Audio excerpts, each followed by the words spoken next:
बच्चों, आज हम निबंध पढ़ते हैं। आपने अपने जीवन के विषय में क्या सोच रखा है? आप क्या बनना चाहेंगे? आपके अपने उद्देश्य की प्राप्ति के लिए आप कौन कौन से प्रयास करेंगे, कौन कौन सी कोशिश करेंगे, अथवा आपके जीवन की प्रबल का अर्थ सबसे बड़ी अभिलाषा इच्छा क्या है, उसे पूरा करने के लिए आप क्या क्या प्रयास करेंगे, स्पष्ट रूप से समझाइए। तो चलिए शुरू करते हैं। भूमिका। मानव जीवन दुर्लभ का अर्थ कठिन है। मानव जीवन की सार्थकता। मानव जीवन की सार्थकता का अर्थ सफलता कुछ कर गुजरने में है। लक्ष्य विहीन जीवन, लक्ष्य से रहित, कि जिसका कोई जीवन का लक्ष्य नहीं है, कोई मकसद नहीं है।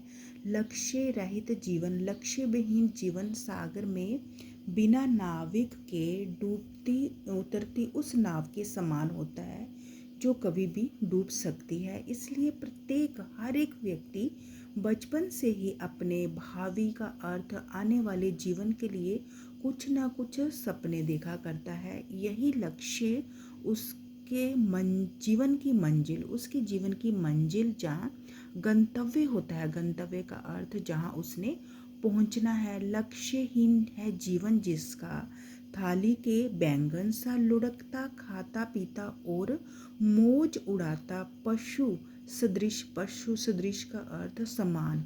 पशु सदृश है जीता मरता, पशु के समान जीता मरता। लक्ष्यहीन जीवन पशु का जीवन। यदि हमें मनुष्य का जन्म मिला है तो उसका कोई ना कोई लक्ष्य अवश्य होना चाहिए। केवल पशु ही लक्ष्यहीन जीवन जीते हैं, खाते पीते, खुद की रक्षा करने और संतान पैदा करने के अलावा उनका, यहाँ पे ना लिखा हुआ है, उनका कोई लक्ष्य नहीं होता।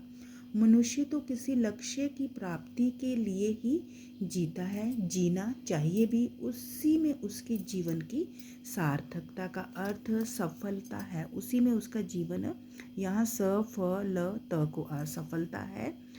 जिनका लक्ष्य नहीं जीवन में, ऐसे वो खो जाते हैं। जिनका लक्ष्य नहीं जीवन में, ऐसे वो खो जाते हैं जैसे लाखों हजारों पत्ते पानी में बह जाते हैं। मॉन्टेन का ये कथन, देह रहते व्यक्ति की सहायता लक्ष्य रहते व्यक्ति की सहायता पवन भी नहीं कर सकता, इसी बात की पुष्टि करता है। अथर्ववेद की इन पंक्तियों ने तो सोने में सुहागे का काम किया। उन्नत होना, आगे बढ़ना प्रत्येक जीव, यहाँ पे वह है, प्रत्येक जीव का लक्ष्य।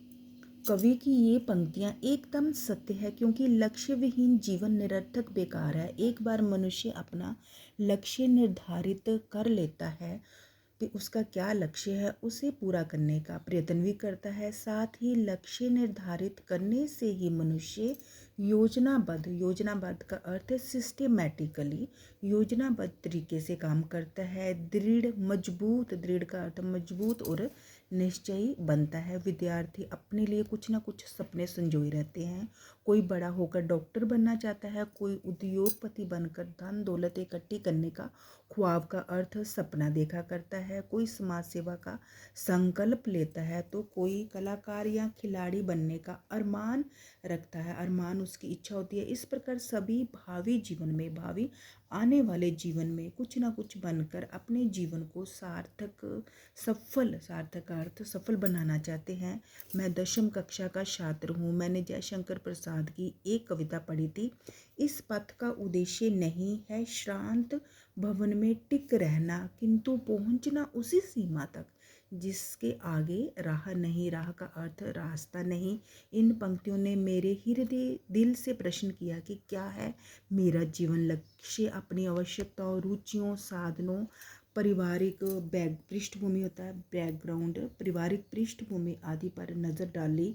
गहरा विचार मंचन, यहाँ च लिखा है। सोचना विचारना किया तो तय किया कि मैं बड़ा होकर अध्यापक बनूंगा। जिसने भी मेरे इस लक्ष्य के बारे में सुना, उसी ने मेरा उपहास मजाक किया। भला ये भी कोई लक्ष्य है? अध्यापक बनकर क्या मिलेगा? ये तो बूढ़ों का व्यवसाय है। इस व्यवसाय में कमाई के लिए कोई स्थान नहीं है। इससे तो अच्छा है कि छोटी मोटी दुकान खोल लो। इस प्रकार के प्रश्न मुझसे किए गए। मैं जानता हूँ कि अध्यापक का व्यवसाय अन्य दूसरे प्रकार के कामों से सर्वथा का अर्थ हर तरह से भिन्न अलग है, पर क्या करूं, मैंने जो निश्चय किया उसमें कहीं ना कहीं मेरी अंतःप्रेरणा मन की आवाज़ मुझे इस ओर बढ़ने का मार्ग रास्ता दिखा रही थी। मेरे मन में कबीर का दोहा बार बार गूंज रहा था, जिसे मैंने छठी कक्षा में पढ़ा था। गुरु गोविंद दो खड़े काके लागू पाए, बलिहारी गुरु आपनो जिन गोविंद दियो मिलाए। कि मेरे सामने गुरु और गोविंद ईश्वर दोनों खड़े हैं, समक्ष हैं। मैं किनके चरणों को स्पर्श करूं? मैं अपने गुरु पर कुर्बान जाता हूं, जिन्होंने मुझे उस भगवान से मिलने का रास्ता दिखाया। और बस इसी दोहे ने मेरे जीवन की मेरे जीवन की दिशा निर्धारित कर दी। मैंने निश्चय कर लिया कि मैं बड़ा होकर एक अध्यापक गुरु बनूंगा, समर्थ गुरु, रामदास जैसा गुरु, जिसने शिवाजी को छत्रपति शिवाजी बनाया। स्वामी राम कृष्ण परमहंस जैसा गुरु, जिसने नरेंद्र नाथ को स्वामी विवेकानंद बना दिया। स्वामी विरजानंद जैसा गुरु, जिसने दयानंद को महर्षि दयानंद, यहाँ पे न है, दयानंद बना दिया। मैं अपने इस लक्ष्य की प्राप्ति के लिए सतत का अर्थ लगातार प्रयत्नशील हूँ। जब लक्ष्य सामने हो, आंखों में सपने हो, व्यक्ति में रुचि और प्रतिभा हो, काबिलियत हो, योग्यता हो, परिस्थिति से लड़ने की सामर्थ्य योग्यता हो, तो लक्ष्य तक पहुंचने का मार्ग रास्ता सहज आसान होता है। इसी मार्ग पर निरंतर लगातार आगे बढ़ने की प्रेरणा दी मेरे हिंदी के अध्यापक ने। उन्होंने सदा मेरा मार्ग प्रशस्त किया, मुझे रास्ता दिखाया कि तुमने रास्ता चुना है वह प्रशंसा के योग्य है।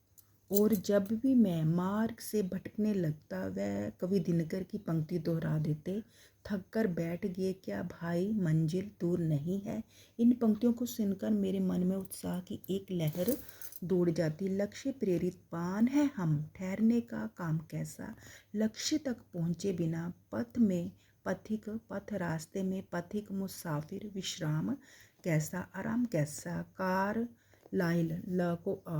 कारलाइल के इस कथन, अपने जीवन का एक लक्ष्य बनाओ और उसके बाद सारा शारीरिक और मानसिक बल जो ईश्वर ने तुम्हें दिया है उसमें लगा दो, से प्रेरित होकर मैंने अपने लक्ष्य को पूरा करने की दिशा में प्रयास करने आरंभ कर दिए। अपने उद्देश्य की प्राप्ति के लिए मैं ये कोशिश करूँगा। आज जब समाज में भारतीय संस्कृति की गौरवशाली महत्वपूर्ण परंपराएं लुप्त खत्म होती जा रही है, जीवन मूल्यों का पतन होता जा रहा है, कि कोई बड़ों का सम्मान ना करना, इज्जत ना करना, दूसरों की भलाई ना करना, ये होते हैं जीवन मूल्य। विद्यार्थी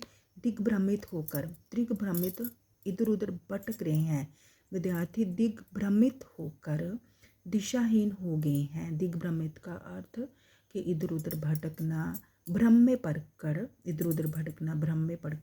दिग्भ्रमित होकर दिशाहीन हो गए हैं। इसी स्थिति में मैं राष्ट्रीय संस्कृति का माली बनकर समाज को नई दिशा देने का प्रयास करूंगा, तथा देश की भावी पीढ़ी, आने वाली पीढ़ी को कर्मठ का अर्थ मेहनती, ईमानदार, समर्पित, दूसरों के लिए सब कुछ करना, देशभक्त नागरिक बनाकर भारत के भविष्य को उज्जवल करूंगा, चमकदार बनाऊंगा।